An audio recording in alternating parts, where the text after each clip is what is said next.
Good morning, Professor Shechtman. Thank you for joining us. Good morning. Good morning. You won the Nobel Prize for the discovery of the quasi-crystal structures, and we know that in the last few years they had many different technological applications, including medical devices like eye surgery needles and dental instruments. And how long and surprising is this list now? Yes, this is true. There are more and more applications. But, you don't receive high-level prizes for applications. Usually you receive them for the discovery. And the discovery was a new structure of matter that was supposed to be non-existent. And so it really surprised the scientific community, and it created a paradigm shift in crystallography. And because of this paradigm shift, this was the importance of the discovery, which brought me several high prizes, including the Israel Prize, the Wolf Prize, and the Nobel Prize later on.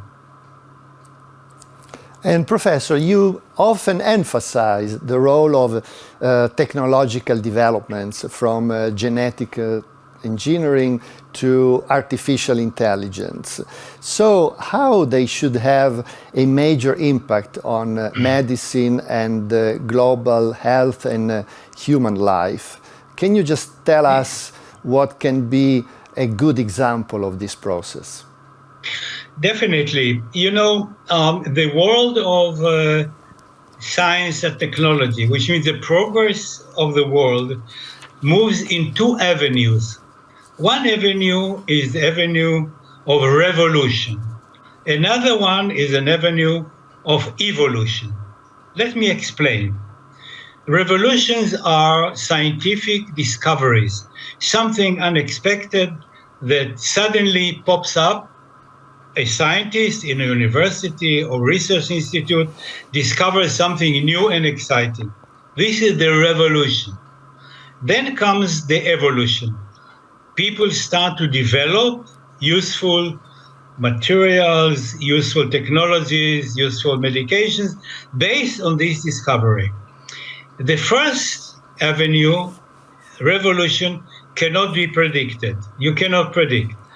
The evolution you can predict because we see what's happening now and we say this will continue. Let me give you a couple of examples. We can say now that all cars in the future will be electric cars. How do we know that? Because not only did it started already, but also in Europe, beyond 2035, only electrical cars will be allowed. Another field, fighting cancer. We can predict now that in the future we will solve more and more cancer diseases. How do we know? Because it already has started. And slowly but surely, we know that in the future we will be able to solve more and more cancer problems. This is evolution. So revolution you cannot predict. Evolution, yes, you can predict. So, Professor, you are talking about evolution and revolution and about the future. So how do you think that medicine will change, let's say, in the next decade? And what scientific and high-tech advance will make the most difference to our daily life? Okay. Medicine is a huge field and a very important field. There is no question about it. What we know now is that the technology that was developed by Moderna and later on that created the vaccination by Moderna and Pfizer against the coronavirus, the same technology can be used to solve cancer problems. And in fact, this is what the technology was developed for. The vaccination for Moderna was kind of a side project of that technology. We can expect great advances in that field by this technology. How to train our body to attack cancerous cells that are in our body. Our immune system can be taught. We can teach our immune system. This is a fantastic field. It is developing. It has been developed, and it will continue to do great job for our health and life expectancy. This is one field that we know will bring great advances. Another field, not many people know, biomass. The biomass that we have in our body, this is a large number and heavy weight of bacteria in our body, collaborate with our body for millions of years. We learn how to live together, and this biomass help us, and in part of it communicates with our immune system and helps our immune system.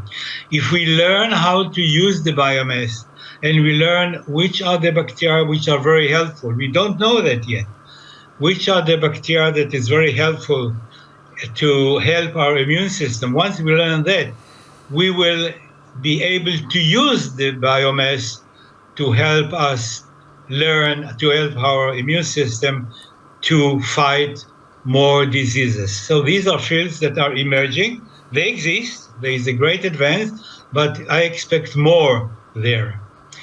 Another field is the technology.